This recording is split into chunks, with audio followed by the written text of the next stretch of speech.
Aujourd'hui, on est avec Sylvain. Bienvenue à toi, Sylvain. Merci. Tu gères la partie jeux de rôle dans la boutique Trollune. Donc, pour ceux qui ne connaissent pas Trollune, c'est une des plus grandes boutiques de jeux de Lyon. Une des 3 grandes boutiques de jeux de Lyon et une des plus grandes boutiques physiques de jeux de rôle, notamment. Ouais, vous avez un très grand rayon sur le jeu de rôle. Et toi, c'est ta partie. C'est ça. Donc voilà, on avait envie de t'inviter déjà pour parler un peu de cet aspect boutique. Et aussi pour avoir un peu toi ton expérience, parce qu'avant ça tu es un rôliste, ça fait des années que tu joues, et c'est cool, ce serait cool qu'on parle un petit peu de tout ça, quoi, et qu'on ait un peu plaisir. ton point de vue là-dessus. Trop bien. Ouais, donc si tu peux nous raconter un petit peu ton parcours, pour montrer aux gens d'où tu viens, comment est-ce que tu as commencé, et qu'est-ce que tu fais du coup aujourd'hui dans la boutique, quoi, en fait. Ça marche. Et en termes de jeux de rôle, j'ai commencé comme beaucoup de monde au collège. Donc c'était au tout début des années 90, un bel âge d'or pour le jeu de rôle. Première partie des versions détournées d'HeroQuest, le grand frère d'un pote qui nous présente Donjons et Dragons adapté à sa sauce sur des polycopes, et de fil en aiguille. J'ai continué à faire du jeu de rôle toutes les années collège et lycée. Petite pause à la fac, contrairement à beaucoup de monde. C'est débile parce que tu as du temps, mais tu l'utilises pas. Et j'y suis revenu avec beaucoup d'aplomb et beaucoup d'envie au moment où je suis devenu papa, en fait. Et de fil en aiguille, je me suis réinstallé sur Lyon. J'ai mis les 2 pieds dans la porte du milieu associatif. Donc je me suis retrouvé à gérer une asso de jeux de rôle, à organiser les tables à Octogone, à rencontrer les gens de Trollune qui m'ont dit tiens, il y a une place pour quelqu'un qui connaisse ce milieu-là. Et aujourd'hui, effectivement, je gère le rayon JDR. Alors surtout le rayon français et une partie du rayon anglais, puisqu'une de nos particularités, c'est d'avoir un gros rayon d'import en anglais. C'est très fourni, hein. Moi j'étais passé il y a quelques semaines. C'est très très fourni le rayon que vous avez en anglais, quoi. Et encore, tu serais passé il y a 3 ans, c'était le double.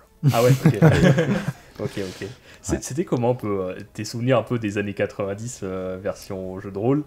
On en parlait un peu comme ça, mais nous, on est nés en 94-95. Moi, j'en ai un souvenir qui est un peu mitigé, parce que d'un côté, tu avais un réel âge d'or, un premier âge d'or du jeu de rôle en France à cette époque-là, très clairement. C'est quoi que tu appelles un âge d'or? Typiquement, tu pouvais acheter du jeu de rôle. Je me souviens avoir acheté un jeu de rôle au bureau de tabac, par exemple. Okay. Ah ouais. Voilà. Il y avait des magazines, des choses comme ça. C'était Casus Belli qui avait fait plusieurs hors-séries, Simulacre, Méga. C'est les 2 jeux de rôle que j'ai achetés à la maison de la presse, au bureau de tabac, en même temps que j'achetais n'importe quoi qu'on trouve là-bas. Et on en trouve à Auchan aussi, par exemple, ou à Carrefour. C'est plus vraiment le cas aujourd'hui, même si je soupçonne Wizard d'implanter du donjon. On en parlait justement tout à l'heure. C'est notre enregistrement, c'est que lorsque Stranger Things sort une saison... Moi, je les vois, tu sais, dans les Cultura, dans les trucs comme ça, qui pop comme ça. Aujourd'hui, ça revient dans les Cultura, ça revient dans les Fnac, etc. Ouais. Mais pareil, la Fnac, tout début des années 2000, t'avais une BD que j'aime beaucoup qui s'appelle Donjon, qui était clairement un gros clin d'œil de la part de l'auteur, qui était un auteur très réputé. Et la BD était géniale, et il a sorti son jeu de rôle, et tu l'achetais au rayon BD de la Fnac. Voilà, aujourd'hui, il doit y en rester 1 ou 2 des jeux comme ça que tu peux acheter n'importe où. Oui, encore. Voilà. Et encore, la dernière fois, je suis passé à une Fnac, il n'y en avait pas. T'as il y en avait une chance il y avait de tomber sur... MJ pour Donjons et Dragons, et c'est tout, quoi. Ok. Il n'y avait rien d'autre, moi. T'as ce jeu, Donjon, Donjon clé en main, qui doit être encore aujourd'hui disponible en librairie. Moi, j'en ai dans les rayons entre l'une. Et tu dois avoir... Ah non, il est plus édité, c'était le jeu de rôle de Freak Squill. Une excellente BD des studios, c'est un auteur lyonnais, Florent Maudou, qui a fait, je conseille vraiment cette BD parce qu'elle est géniale, et le jeu de rôle est vraiment très chouette aussi. C'est marrant parce que dans notre épisode, on parlait un peu de notre impression que le jeu de rôle se démocratise de manière un peu plus grand public. Et en même temps, de ce que tu nous dis, ça contraste pas mal parce que ça avait l'air d'être plus accessible un peu de partout, alors qu'aujourd'hui, c'est plus spécialisé. Ça fait serpent de mer. Hein. Il y a des hauts et des bas sur la production, sur les capacités de production aussi. Vraiment, le cas Donjons et Dragons, Wizard of the Coast est à part. Parce qu'il y a une démarche commerciale, il y a des moyens financiers, etc. J'évite d'en parler parce que c'est pas représentatif. Mais début 2000 à Lyon, tu as les gens de Black Book, par exemple, qui ont monté leur entreprise. Au départ, c'était une petite boutique, c'est devenu une maison d'édition, puis une plateforme de vente en ligne, puis aujourd'hui une boutique physique à nouveau. Enfin, il y a une vraie volonté commerciale derrière la plupart des boîtes de jeux de société de proposer du jeu de rôle. Aujourd'hui, la grande majorité des acteurs du jeu de société ont au moins un jeu de rôle à leur catalogue. Ouais. Et le jeu de société a connu un gros boom dans les années, ces 15 dernières années. Ouais. Avant, tu allais dans un bar, tu voulais jouer à quelque chose, ben, tu sortais ton jeu de tarot, tu faisais une coinche. Aujourd'hui, tu peux jouer à des jeux qu'on trouve en boutique de jeux. Voilà. C'est, le jeu de rôle a suivi un peu, a profité un peu de cet effet d'aspiration, je crois. Okay. Voilà. Et tu parlais quand tu as commencé à me parler de l'âge d'or, tu disais qu'il y avait des bons côtés, des mauvais côtés. C'est quoi les mauvais côtés du coup? Il y a eu toute la polémique, hein, ceux de ma génération s'en souviennent, hein, l'affaire du cimetière, il y a eu pas mal de... L'affaire du cimetière. J'avoue qu'on parle de ça. Le nom est épique déjà. Explique-nous l'affaire du cimetière quand même. Marguerite Duras, si ça rappelle des souvenirs à ceux de ma génération et aux anciens, donc c'était une journaliste à Sensation, l'ancêtre de TF1 M6, voilà. Et il y a eu des affaires de profanation, j'ai plus tout à fait le détail, mais en gros on a retrouvé des signes qui laissaient croire que c'était lié à des gens qui faisaient du jeu de rôle dans la cave, et on a du coup... Je vais essayer de rester neutre. Profiter de cet effet de manche pour pointer du doigt le public rôliste, probablement pour détourner le regard des réels coupables, mais je ne vais pas m'avancer plus que ça. Et vous connaissez peut-être plus facilement aux États-Unis aussi, pareil, tu as beaucoup de mouvements catholiques, intégristes qui pointent le jeu de rôle comme étant comme la musique métal, comme du satanisme. Voilà, c'est une porte d'entrée déguisée vers le satanisme. Et nous, sur le JT de 20h, le jeu de rôle était une porte d'entrée déguisée vers le satanisme, très clairement. C'est la version française du truc, quoi. Voilà. Sachant que 2 ans auparavant, tu avais des émissions, tu avais le film de Basile Polidoris, Conan le Barbare, qui est sorti. Et tu avais une émission de l'époque centrée autour du jeu de rôle pendant 1 heure sur, pareil, une chaîne à 1 heure de grande écoute. Donc voilà, il y avait les 2 aspects du truc. Et l'autre versant aussi, c'est que le milieu de l'édition, c'est un milieu où persister longtemps financièrement, c'est compliqué. Donc c'est toujours un pari de viser un public de niche avec un produit comme ça, quoi. Ouais, bien sûr. Parce que le jeu de rôle, on le sait, la plupart du temps, c'est des parties de 3-4 heures, tout le monde n'a pas ce temps-là. Et du coup, c'est le parent pauvre de la production, et littéraire et ludique. D'accord. Le jeu de rôle, c'est vraiment le cul entre 2 chaises, entre d'un côté le milieu de la librairie et le milieu du jeu de société. Ouais, bien sûr. Voilà. Ok, j'ai jamais vu ça comme ça, ce cul entre 2 chaises. En fait, oui, c'est très vrai, c'est que c'est un bouquin, mais c'est un jeu. C'est un bouquin, c'est ça. C'est ça. Il y a eu quelques bouquins aussi qui étaient sortis sur des escape games. Que j'ai pu en faire, c'est pareil, c'est un bouquin qui est le cul entre 2 chaises, quoi, littéralement. C'est les deux. Carrément. Donc après, par la suite, t'as repris, tu disais, quand t'as été père. Il y a un lien entre les deux? Non, c'était vraiment l'occasion qui faisait le lardon d'avoir un nouveau réseau de potes. Tout le monde se disait plus ou moins, tiens, je faisais du JDR quand j'étais ado, ça me démange un peu de reprendre. Allez, on se lance. Voilà, quoi. Et tu parlais d'association, donc du coup, t'as fait quoi? T'as monté une association, t'en as rejoint? J'ai monté une asso quand je suis arrivé sur Lyon, parce qu'il n'y avait pas l'association qui me permettait de gérer notamment Octogone et... on va dire quand même, c'est quand même la plus grosse convention de jeux en France, en tout cas, je crois. En tant que convention. Si on joue sur les mots, oui. Ok. Voilà, en tant que convention, c'est la plus grande convention de jeu. Et du coup, il y a le jeu de rôle, il y a du jeu de rôle dedans ou... Alors, c'est même à l'époque où j'y étais orga JDR, on a eu au pinacle de mon activité, sachant que d'autres personnes l'ont repris derrière avec beaucoup de succès aussi. Je crois que j'avais enregistré 420 parties de JDR en 3 jours. Voilà. Ah oui, c'est quelque chose quand même. Hein. Et Scratchy, si tu nous écoutes, big up à toi, parce que c'était techniquement un gros challenge. Parce que j'avais aidé en tant que bénévole, notamment pour garder la nuit. Pour faire du son. Oui, parce que c'est une convention qui est ouverte non-stop du vendredi après-midi jusqu'au dimanche soir. Ouais, c'est ça. Et on peut faire son JDR à 3h du matin sans problème. Ouais, c'est ça. Donc tu avais des plannings, et du coup, nous, on gérait les plannings, et on regardait les gens qui rentraient, on était à l'accueil. Tu vois. Et donc c'est vrai que ça, c'est une sacrée orga, surtout la nuit, quoi. Oui. Beaucoup d'insomnie, beaucoup de caféine. pour pouvoir tenir le coup. Mais vraiment, tous les publics, et pas seulement les rôlistes, mais tous ceux qui sont curieux de ce monde-là.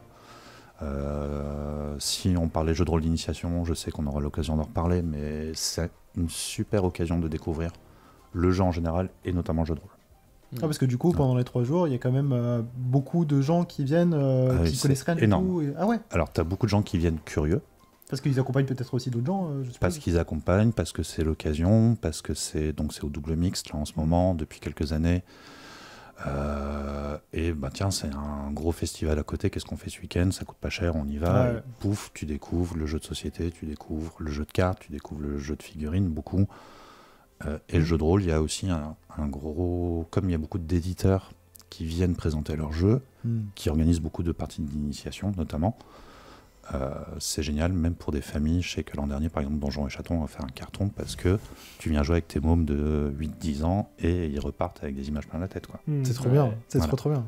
Un exemple parmi plein d'autres. Ouais. Et donc tu as été t'as conçu ton asso, tu as aidé sur Octogone.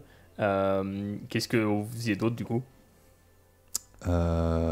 Beaucoup de choses. Donc, alors l'association, pour en dire 2 mots, c'est l'Antre des Gredins, qui aujourd'hui existe encore, et qui même existe encore bien plus fort que sa création, forcément, qui est, à mon sens, aujourd'hui une asso majeure, parce qu'une des idées derrière la création de l'asso, c'était de faire...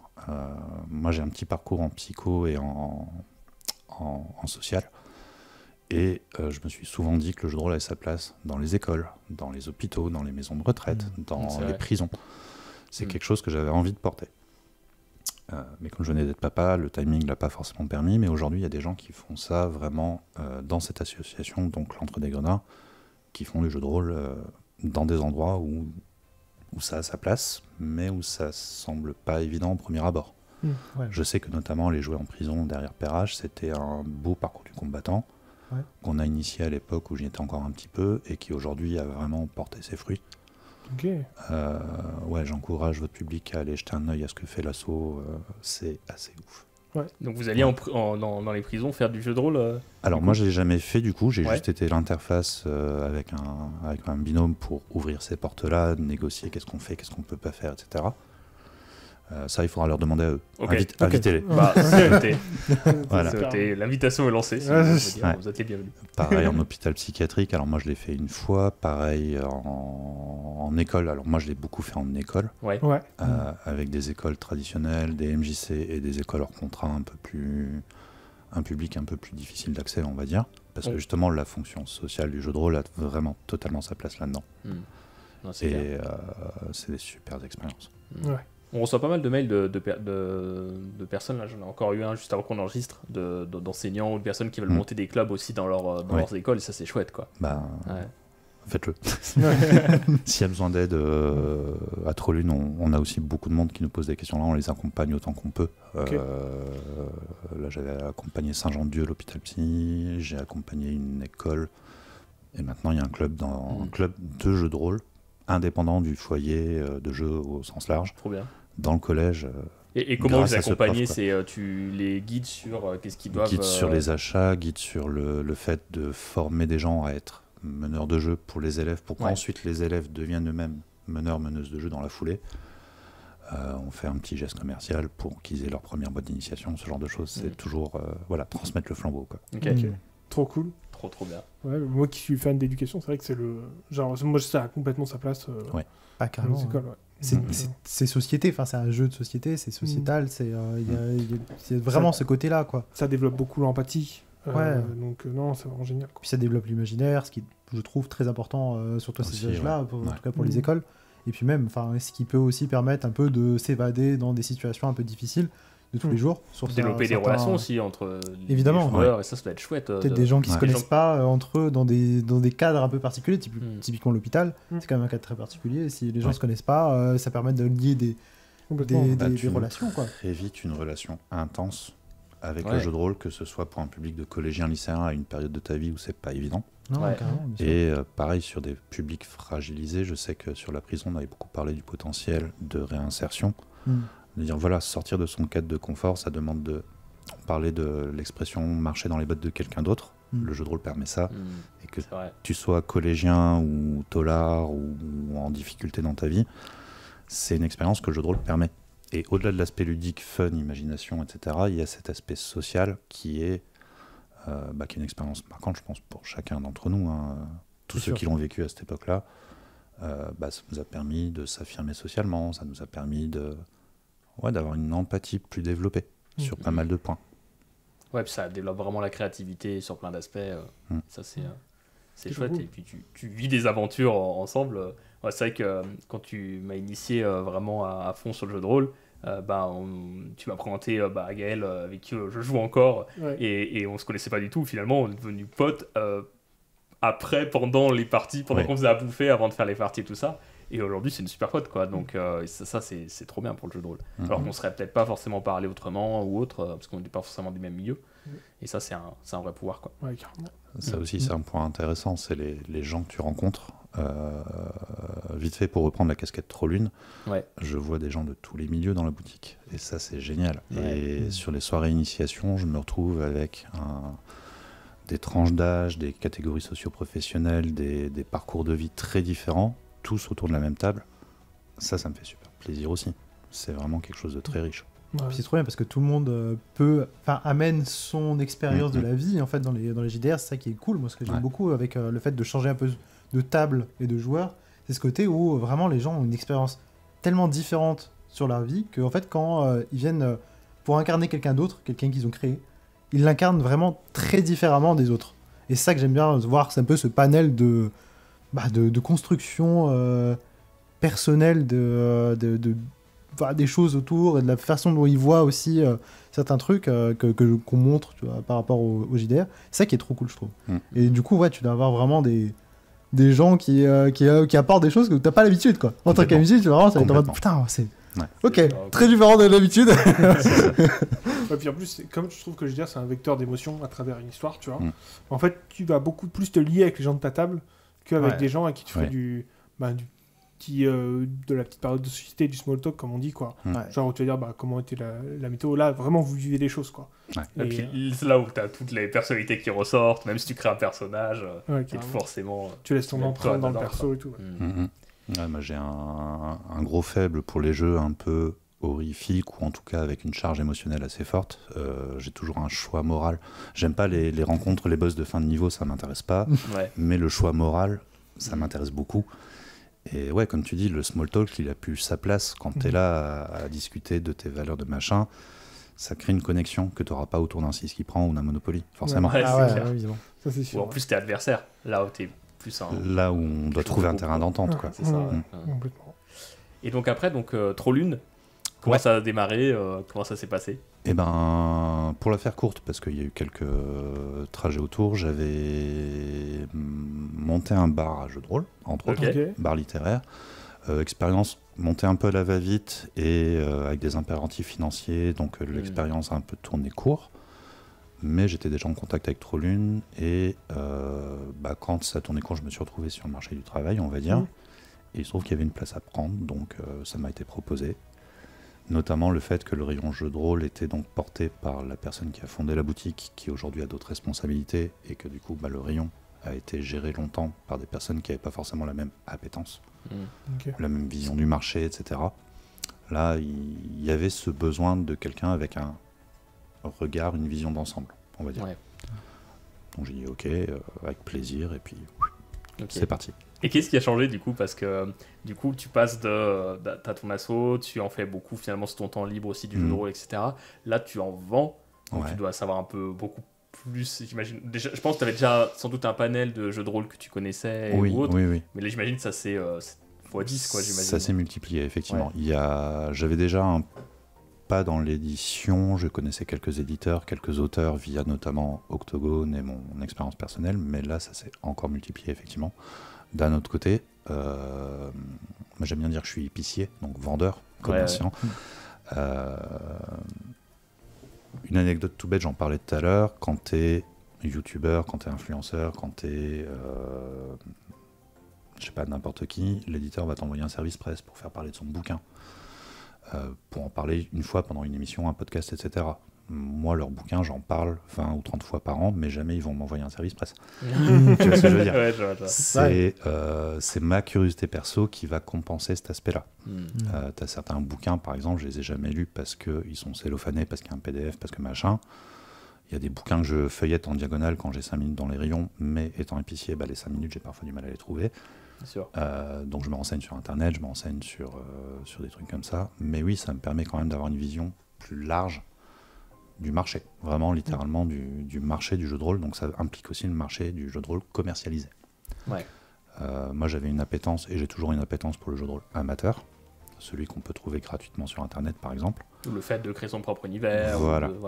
Ouais, amateur, c'est un mot, je dis souvent, c'est un mot à double sens. C'est à la fois le côté qui n'a pas les moyens professionnels, mais c'est aussi la personne qui aime ce qu'elle fait.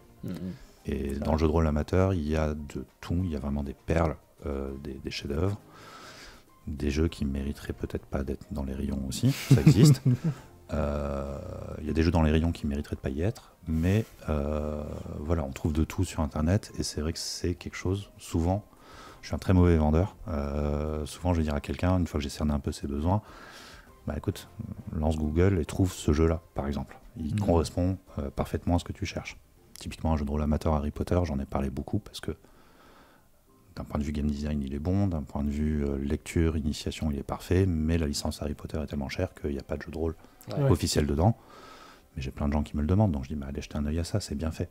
Et après, revenez si vous voulez trouver un truc. Parce que le support papier est important aussi, parce que faire vivre une maison d'édition, c'est important aussi. Enfin voilà quoi. Et mais du coup, tu en testes beaucoup. Comment tu fais un peu pour tenir un peu à jour de ce qu'il y a, parce que j'en teste moins que ce que j'aimerais. Ouais, j'imagine. Parce que c'est long en fait. J'en teste beaucoup. Clairement, j'ai la chance d'avoir un gros couteau suisse avec plein de trucs différents. Mais en vrai, c'était déjà le cas avant. Ouais. C'était voilà, j'ai cette espèce de boulimie. J'adore les univers. Je suis intéressé à la fois par l'imaginaire, l'univers qui est autour, et à la fois par le game design. Je décortique des systèmes et je regarde si c'est adapté, si la proposition ludique est pertinente. Un système génial, mais qui ne rend pas du tout la sensation de jeu qui est promise à la 4e de couve, pour moi c'est discriminant, ce genre de choses. Okay. Donc voilà, j'en teste moins que ce que j'aimerais, mais c'est vrai que je suis capable de maîtriser beaucoup de jeux de rôle aujourd'hui, du commerce en tout cas, et c'est une chance. Okay. Clairement. Trop bien. Et c'est quoi un peu ta journée type quand tu travailles à Trollune Il n'y en a pas, ça n'existe pas. Okay. Le seul point commun, c'est que je sors du métro, j'arrive à la boutique et je me fais un café. ça, c'est toujours le café. Mais non, c'est beaucoup d'interface client. Alors moi, c'est vraiment le truc qui motive en tant que vendeur, c'est discuter avec des gens. Que ce soit pour le jeu de rôle ou d'autres choses, parce qu'évidemment, on gère tous les aspects. Je gère pas mal l'aspect logistique un petit peu aussi, même si on a des personnes qui le font de manière plus officielle. Mes tâches, ça va être de passer commande auprès des fournisseurs qui vendent du jeu de rôle, donc de me renseigner sur les produits qui arrivent, de créer les articles proprement dit, pour qu'on puisse notamment les vendre en ligne. La mise en rayon, avoir des rayons propres, faire un peu de facing comme n'importe quel épicier. Suivre un peu les tendances aussi, notamment sur le jeu de rôle, sur l'import. On parlait tout à l'heure du rayon américain. Mes fournisseurs américains sont beaucoup plus chaotiques que mes fournisseurs français, donc suivre ce qui... Ouais. Ok. Quand tu dis chaotique, t'entends... si je passe une commande chez le plus gros fournisseur français, c'est un site web, je remplis mon panier, j'ai fait mon réassort, tout va bien, paf, c'est plié. Si je fais un réassort chez un fournisseur américain, c'est un tableur Excel. Ok. Voilà, où je remplis mes quantités, où je prends le code barre, j'essaie de trouver à quel bouquin ça correspond, de trouver l'image. C'est l'ancien quoi. c'est old school, mais c'est des pépites, des jeux de rôle indépendants que tu trouveras nulle part ailleurs en Europe quoi. Okay. C'est rigolo. Et parce que traduire ces jeux-là, c'est trop compliqué, donc du coup, certains jeux que nous on a mis en avant, je sais qu'il y a certains jeux que moi j'ai beaucoup mis en avant en VO, en me disant jamais ils arriveront sur le marché français, et bim, 3 ans après, c'est un carton de l'édition française. Je sais pas si vous avez entendu parler de For the Story, la gamme chez Hachette, que je dise pas de bêtises puisque c'est plus Brajlon, je sais plus. Ça me dit vaguement, le nom me dit quelque chose moi. Si je vous dis For the Queen ou pour la Reine. Ça j'ai entendu parler. Et si je vous parle du site For the Drama, on mettra un petit lien sous la vidéo j'imagine, parce que c'est un site fait par des passionnés, par un gars du coin d'ailleurs. qui avait traduit le For the Queen original. Et c'est un système, en fait, c'est un gameplay qui se joue uniquement avec des cartes. C'est un peu des prompts, en fait, c'est des questions qu'on va nous poser à tour de rôle. Et ensemble, on va construire une histoire en creux. Donc c'est un jeu de rôle, c'est juste que tu n'as pas de création de personnage, tu t'en fous de savoir si tu as une dague ou une boule de feu parce que l'histoire, elle n'est pas là. Et donc tu as un éditeur français qui a une nez creux, qui a dit ça c'est génial, j'en veux plein, et il l'a fait, et aujourd'hui c'est un jeu qui se vend bien parce que c'est une expérience de jeu qui est assez incroyable, qui est très proche du jeu de rôle, même si les puristes vont pinailler sur est-ce que c'est du jeu de rôle ou pas, machin. Mais en vrai c'est du jeu de rôle parce qu'il y a l'imagination, il y a l'interaction, ce genre de choses. C'est un peu du même format que Oui Seigneur des Ténèbres. Il y a de ça. C'est un Oui Seigneur des Ténèbres, mais en bien. Pour vous donner le contexte, Le Seigneur des Ténèbres, le principe, à la base, c'est un jeu de société, un jeu d'ambiance où t'as les larbins du Seigneur des Ténèbres qui rentrent et qui ont raté leur mission, et maintenant, il faut qu'ils se justifient pour que ce soit pas eux le souffre-douleur. Et donc, toi, ton rôle, c'est de justifier et de rejeter la faute sur les autres. Le principe du jeu est sympa, même si, et du coup c'est ce que j'appelle un semi-jeu de rôle, c'est qu'en fait tu incarnes un sbire, même si t'as pas beaucoup d'éléments de différenciation, le but c'est de construire une histoire tous ensemble avec juste notre imagination. Deux, trois petites cartes qui peuvent nous aider à créer cette imagination. C'est intéressant quand même. C'était la petite pique gratuite, mais c'est vrai que Oui Seigneur des Ténèbres, Oui Parrain, qui était arrivé après, Il était une fois, c'est des jeux qui sont sortis dans les années 90, et qui étaient déjà un pas vers le jeu de rôle, mais encore une fois que tu trouvais à Auchan, qui était assez facile à... Surtout mal vieilli, non? Pas forcément, je sais qu'il était une fois, il est encore bien recherché, parce qu'il était une fois pareil, c'est des cartes que tu vas poser, qui sont des éléments d'histoire, et à toi de construire ton histoire autour de ça. Ouais, j'ai joué à ce truc il y a 10 ou 15 ans, quoi. Ouais, mais c'était génial, parce qu'on faisait, comme le livre dont vous êtes le héros, du jeu de rôle sans se rendre compte, quoi. Et Oui Seigneur des Ténèbres, c'était la même chose, c'était un jeu narratif. Voilà. Et je sais que moi j'ai 2-3 coups de cœur pour en revenir à la question initiale sur le rayon JDR-VO. Quand je croise des copains éditeurs, je lui mets ça entre les mains en disant tiens, regarde ça, c'est bien. Et avec un peu de chance, ça va se retrouver traduit tôt ou tard. L'un des jeux que j'ai ramené, j'espère c'est un vieux serpent de mer, mais il est censé arriver en version française. Grâce à un éditeur suisse, j'espère que ça va se concrétiser vraiment parce que c'est un chef-d'œuvre. Qui est trop cool. Et c'est un jeu japonais à la base, donc plein de difficultés. Mais c'est une expérience tellement à part dans le jeu de rôle qu'il faut qu'elle arrive, quoi. Trop cool. Petit teaser pour l'épisode d'après du coup du podcast, mais c'est bien justement parce que du coup ça donne envie aux gens de voir la suite. Et tu organises aussi des soirées, des événements à la boutique aussi? Ouais, c'est ça, c'est 2 fois par mois, c'est un lundi soir et un vendredi soir. On a 1 à 2 salles de jeux à disposition pour la boutique. Donc qui accueille aussi du jeu de cartes, qui accueille aussi du jeu de figurines. Et 2 fois par mois, c'est dédié au jeu de rôle, mais dédié au jeu de rôle pour des gens qui n'en ont pas forcément fait encore. Notamment, ça implique, mais pas que, des gens qui aimeraient bien devenir MJ, mais qui n'ont pas eu l'opportunité, qui se posent beaucoup trop de questions sur qu'est-ce que je dois faire, comment ça se gère, etc. Donc il y a une grosse partie accompagnement à ça. Il y a une partie justement présenter des jeux de rôle moins traditionnels que ce qu'on peut trouver en temps normal. C'est totalement sur une base de bénévolat, donc c'est des gens qui viennent, qui disent bah moi ce soir-là je propose une table de XY, je prends 3, 4, 5 personnes et rôle jeunesse on se fait une partie en 3, 4, 5 heures. Ok, trop cool. Voilà, c'est assez génial, c'est un truc qui était vraiment important pour moi. Du coup il y a des gens qui arrivent vraiment même avec des univers qui sont made quoi. On a souvent... moi le premier, on a souvent playtesté nos jeux dans ces soirées-là. On a des créations personnelles en cours de développement ou en cours de commercialisation. On a des jeux qui n'ont jamais été traduits, qui sont présentés parce que c'est des coups de cœur pour quelqu'un. On a des jeux du commerce. Un jour, j'ai un MJ qui m'a dépanné en disant t'as 3 critériums de sous-boc et on lance une partie et voilà. Enfin, ça peut être tout et n'importe quoi. Ça peut être aussi bien du Donjons et Dragons traditionnel que un jeu obscur qui sortira dans le commerce dans 6 mois. Quoi. C'est drôle parce que c'est exactement comme ça que moi je suis rentré dans le jeu de rôle. Du coup, c'est dans une soirée découverte. Bon, pas là, c'était une bonne dizaine d'années en tout cas maintenant. Mais moi, c'était exactement sur ça. Sur du Call of Cthulhu, il y avait un MJ qui a fait une histoire sur Call of Cthulhu. C'est comme ça que je suis rentré. Cool. Ça fait quoi? J'avais fait 2-3 heures, je crois, de JDR en tant que joueur. C'était trop bien. C'était excellent. Tu connais rien en entrant, tu sors. T'as un peu les yeux qui brillent et tu as envie d'en recommencer quand même. Si j'en prenais le bouquin Call of Cthulhu aussi. Mais c'est vraiment ce public-là que moi je vise en tout cas, de dire passez pas à côté, en fait. Ouais. Si vous, en général, j'ai en moyenne 2, 3, 4, voire plus, selon les soirées. Comme dit, il y a des soirées avec 2 tables, des soirées avec 10 tables.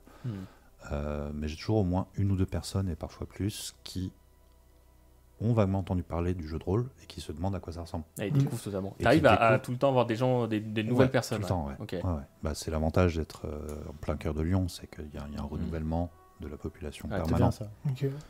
Et Ouais, et du coup, s'il y a des joueurs qui ont jamais trop fait MJ, mais qui voudraient un peu plus d'expérience, ils peuvent venir vous voir carrément, bah, ce que tu disais. Ouais. c'est un des ateliers que j'organise. Moi, en général, je suis là pour avoir la table sûre, c'est-à-dire, voilà, comme je le disais, c'est du bénévolat. Donc, si un soir, j'ai aucun MJ qui est dispo, au moins, moi, je suis là pour mener une table. Ouais. Et de temps en temps, en général, je fais ça quand il y a au moins 3 ou 4 tables prévues à l'avance. Je fais donc là, j'ai 2 ateliers en cours, c'est devenir MJ, devenir PJ, Ok. en gros. Et ben, j'ai eu, sur la grosse soirée, j'ai eu 10 personnes en face de moi qui étaient, donc je dis un atelier, mais en fait, c'est questions-réponses. Je viens avec un plan pour guider un peu le truc, mais dire, voilà les questions qu'on se pose en général quand on va devenir MJ. Voilà, même pas tant des éléments de réponse, mais au moins une grille de lecture. Comment accompagner le truc pour que ce soit plus fluide, pour désacraliser un peu le truc, pour supprimer un peu le syndrome de l'imposteur aussi qu'il peut y avoir derrière des fois. Enfin, voilà, toutes ces choses-là, quoi. C'est quoi les questions principales qu'on te pose quand on veut devenir MJ? Est-ce qu'il faut que j'apprenne par cœur un bouquin de 400 pages? Comment je vais pouvoir rebondir sur toutes les idées de mes joueurs? Qu'est-ce que je fais s'ils sortent du scénario? Qu'est-ce que je fais si j'ai oublié la règle? J'ai prévu un scénario mais ils sont restés à l'auberge toute la soirée, qu'est-ce que je fais? Enfin, voilà, ce genre de choses. Grand classique. C'est en Les fait premières questions qu'on se pose. l'avantage, c'est que c'est, on va dire, les 10 mêmes questions qui reviennent à chaque fois. Bon, c'est à peu près les mêmes qu'on a nous Ouais, aussi, nous, hein, c'est au pareil, final, sûr. hein. quoi. C'est pour ça que c'était intéressant C'est de ça, répondre à ouais. la question. C'est les mêmes questions que tout le monde se pose du coup. Et du coup, s'il y a des gens sur le, en tout cas, n'hésitez pas à aller à la boutique. Donc, de toute façon, on mettra les liens. Ouais. T'as un planning d'inscription ou tu... Alors, ça fait 1 an que je dis ça parce qu'on a un nouveau site web qui est qui est toujours en cours de développement par notre fournisseur de services. Historiquement, on est passé par Facebook pour les événements parce qu'il y avait une plateforme, un réseau social sur lequel on avait beaucoup de notre clientèle qui était inscrite. Donc les gens venaient sur l'événement créer leur table. Ouais, ça marchait bien les événements Facebook. Ça marchait bien jusqu'au moment où Facebook a commencé à faire de la merde. Et puis, le truc, c'est que moi, je suis un peu allergique aux réseaux sociaux. Donc c'est un peu compliqué de garder cette chose-là active. J'aimerais bien avoir un truc un peu plus générique qui n'ait pas besoin de compte sur un réseau social, etc. Donc je voudrais que notre site serve d'interface, mais pour l'instant la boîte à outils est cassée. Donc pour l'instant c'est Facebook. Quand j'y pense, Discord. Quand j'y pense, Instagram. Et sinon il suffit de passer à la boutique, de poser la question, et moi je vous inscris, enfin moi ou mes collègues on vous inscrit sur une des tables qui est disponible. Trop cool. Trop bien. Trop bien. C'est valable pour des gens qui veulent jouer, c'est valable aussi pour des gens qui veulent maîtriser, parce que ce qui est intéressant aussi c'est de montrer tout le panel de MJ qui peuvent exister, de façon de maîtriser, de façon de raconter. J'aime bien quand j'ai des jeux narratifs, quand j'ai des jeux sans MJ, j'aime bien quand... voilà. Plus on montre la variété du marché, mieux c'est. Sur Questmaker, on dit beaucoup qu'il y a beaucoup de différentes cultures de mettre du jeu au début quand tu rentres dedans. Et même nous, quand on a lancé le projet, moi je disais, j'avais un peu ce syndrome de l'imposteur de me dire, on va parler de jeux de rôle, mais moi perso, j'ai pas une expérience de 15 ans non plus dessus. Et en fait, en développant, chacun pense qu'il y a une façon de faire, même quand on parle nous avec nos clients qui ont suivi nos cours ou autres, ils nous disent je pensais qu'il y avait telle façon de faire, ou alors comment je peux faire ça de manière très précise. Et en fait il y a plein de cultures, il y a plein de façons de faire, et il faut essayer de trouver sa propre façon de faire et ce qui nous plaît à nous, parce qu'en fait le kiff qu'on a dans la partie, on doit aussi l'avoir en tant que MJ dans la préparation, et s'il manque l'un ou l'autre, c'est dommage quoi. Mais complètement, mais même les jeux sans MJ peuvent être concernés par ça, parce que en général, la personne qui a le bouquin ou qui a la boîte de jeu va être facilitateur de jeu. C'est une contrainte, c'est une casquette. Mais même cette posture-là, il faut le même plaisir de jeu pour tout le monde. Un MJ, une MJ, ça reste quelqu'un qui joue. Et qui va prendre le pied à soit créer, soit écrire son scénario, etc. Mais c'est un plaisir. Quel que soit le plaisir qu'on prend, il faut qu'il y ait du plaisir. Ça reste un loisir. Clairement. Évidemment. Voilà. Clairement. Mais par contre, effectivement, donner des outils, mettre un peu de WD-40 sur le truc pour que ça glisse mieux la prochaine fois, c'est jamais une mauvaise idée aussi. Je termine sur cette histoire de point de vue. Tu faisais, je fais pas de jeu de rôle depuis 15 ans. Moi, j'en fais depuis 30 piges. mais j'ai toujours une vision très parcellaire du jeu de rôle. J'en apprends tous les jours. Et ça on a tous qu'une facette, on a tous qu'un point de vue. C'est un énorme diamant et on n'en fera jamais le tour. Mais par contre, ce qui est important, c'est de trouver sa façon qui nous satisfait, nous, de maîtriser et de jouer. Ouais, bien sûr. Je dis souvent, des fois, je me tape des déconnexions totales du jeu de rôle pour méditer pendant un mois sur un aspect. Je l'ai fait pour le combat, par exemple, où je trouvais que mes combats étaient nazes. J'ai pris un mois entier, on a fait une pause sur la campagne. Il est sous une cascade. J'allais sous une cascade pour apprendre à faire des meilleurs combats et tout ça, et je reviens. Tu vois. À chaque fois, je fais des trucs comme ça. Moi, je trouve ça drôle, et c'est ça qui est cool, c'est que souvent, on s'aperçoit des trucs pendant qu'on joue, qui sont pas forcément bien, pas forcément ce qu'on a envie, surtout, de faire, et on revient assez bien. Et pourtant, ça fait quand même un moment maintenant que je fais du MJ, je suis MJ. Et tous les jours, j'en apprends. Et toutes les tables aussi font apprendre aussi de nouvelles choses. Avec des nouveaux joueurs, du coup, on se rend compte de nouvelles choses, de nouvelles façons de jouer. Et aussi, on se rend compte que certains joueurs aiment bien certaines facettes du jeu de rôle et d'autres n'aiment pas cette facette-là. Moi, j'avais beaucoup de... pas, par exemple, les combats ou les combats de boss. Moi, je sais que je mets pas forcément de combat dans chacune de mes parties et je me suis cassé la tête à écrire un jeu de rôle sans règles de combat, par exemple. C'est un challenge. Drôle, c'est drôle. Moi, personnellement, j'aime beaucoup le combat sur les jeux de rôle, mais quand j'ai un joueur qui aime pas ça, en fait, je me dis, ok, ça veut dire que va falloir que je varie. Il va falloir que je trouve d'autres activités. C'est ça qui est bien, en fait. C'est ça qui est cool de découvrir une nouvelle variété de jeux, soit en allant feuilleter de nouveaux jeux de rôle, soit en allant regarder le travail de certains MJ sur Internet, que ce soit sur Twitch, sur YouTube, sur des gens qui font des parties de façon différente. Et ça qui est bien. Ou aller en physique, du coup à Trollune, pour aller découvrir une nouvelle façon de jouer. C'est ça qui est bien. Je trouve ça cool. Oui, ça c'est aussi un des gros avantages. On revient sur l'écart de génération. Quand j'étais au collège, il n'y avait pas Twitch, il n'y avait pas Internet, il n'y avait pas machin. Tu voyais du jeu de rôle que ce que les magazines, éventuellement, si tu avais de la chance, t'en montraient. Bah ouais, bien sûr. Voilà. Aujourd'hui, on peut se rendre compte de toutes les façons de jouer différentes de chacun et c'est cool. Ça me fait penser à une question parce que nous, on crée pas mal de cours justement sur des sujets très spécifiques. On essaie d'aller assez loin. Par exemple, le combat, on a fait un cours de 3 heures dessus. On montre des exemples, comment le préparer, etc. Toutes les phases et tout ça. Mais toi, tu as fait comment pour peut-être t'améliorer sur certains points? Est-ce que tu as déjà eu cette démarche ou est-ce que tu t'as juste enchaîné les parties qui t'es amélioré ou est-ce que tu t'es dit ce sujet, j'ai envie d'être meilleur dedans, donc peut-être que tu as lu. Par exemple, moi j'ai lu des conseils sur la littérature, ce genre de choses, pour essayer de le ramener dans le jeu de rôle. Comment tu as fait pour développer un peu tes talents, entre guillemets, de MJ, de rôliste là-dessus? Alors déjà, le syndrome de l'imposteur dont je parlais tout à l'heure, il est toujours là. Clairement, quels que soient les retours positifs qu'on peut avoir. Et ça, c'est assez générique. Tous les gens avec qui je discute, y compris des gens de ma génération ou au-dessus, on a beau faire notre 150e partie. Tu vois l'appréhension au début de. Il y a même après le coup, ça c'est une anecdote vécue récemment. C'était, je me suis couché après une partie de 5 heures en me disant merde, j'ai fait de la merde, je vous ai pas attendu assez de bâtons machin et tout. Il se trouve que une des joueuses était ma compagne qui m'a dit non mais c'était une super partie, une des meilleures parties qu'on ait jamais faites. Et le retour entre eux, voilà, on a toujours ça. Après, pour essayer de répondre quand même concrètement à ta question. Avant d'avoir accès à de la littérature spécialisée, j'allais chercher ailleurs. Voilà, je me souviens d'avoir discuté avec quelqu'un qui était militaire de comment je fais pour donner des images d'un combat réaliste. Et du coup, il m'a donné un peu des conseils de lecture tactique. Il m'a sorti un manuel de la guerre de Sun Tzu en me disant tiens, là, tu as des vraies questions concrètes, adapte-les à tes trucs. Ensuite, le jeu de rôle c'est un peu démocratisé, l'accès internet, etc. Donc je suis allé sur des sites un peu de référence. Je conseille notamment PTG, PTB qui est incroyable en termes de contenu éducatif, ludique et didactique sur le jeu de rôle. On mettra un lien. Après, il y a les éditions Lapin Marteau, plus récemment, qui ont sorti leur trilogie qui est fabuleuse. Vraiment, les gens qui veulent faire du jeu de rôle, les gens qui vont commencer à se définir comme rôlistes, c'est-à-dire pour qui le jeu de rôle est vraiment assez central dans leur vie. Un bon hobby, quoi. C'est 3 bouquins qui coûtent entre 40 et 50 balles, mais c'est vraiment des bibles sur... le premier s'appelle Mener des parties de jeu de rôle, le deuxième Jouer des parties de jeu de rôle, et le troisième La boîte à outils du meneur de jeu. Les 3 sont remplis de retours d'expérience, de grilles de lecture, d'accompagnement, de réflexion. Notamment dans Mener des parties de jeu de rôle, tu as un gros chapitre sur maintenir la balle en l'air. truc de l'improvisation. Ouais. Un gros chapitre justement sur comment rendre le combat intéressant. Avec est-ce que c'est un combat d'exposition, est-ce que c'est un combat moral, est-ce que c'est un combat didactique, plein de façons. Voilà. Les questions qu'on se pose, tout le monde va les trouver tôt ou tard devant sa route.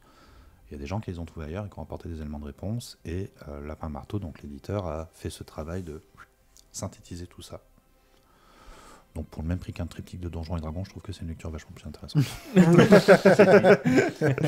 Voilà. Okay. Ça, c'est la petite pique. Ouais, je suis convaincu. Voilà, c'est... Ok, trop cool. Vous faites de la livraison aussi On fait de la vente par correspondance. Ouais, ok. Ouais, j'ai encore expédié hier un bouquin en Nouvelle-Zélande. Ah oui, c'est pas à côté. Oh, c'est la bonne correspondance. Bon, cher le produit. C'est totalement ça. C'est exactement ça. Mais oui, on fait de la vente par correspondance, on fait du click and collect depuis le Covid, comme beaucoup de monde. C'est un des trucs qui nous a permis aussi de survivre à cette période-là. Mais on reste avant tout une boutique physique. On n'est pas Philibert, on n'est surtout pas Amazon. On reste un espace pour échanger. S'il y a des gens qui viennent discuter 4 heures et qui repartent les mains vides ou avec juste un set 2D, moi ça me fait toujours plaisir. C'est ça la grosse différence, quoi. C'est clair. Et vous avez un sacré rayon, donc si vous passez à Lyon, allez voir, on vous met l'adresse et l'adresse du site aussi, comme ça. Comme ça, même si vous êtes en Nouvelle-Zélande, vous pouvez quand même commander quelque chose. Exactement.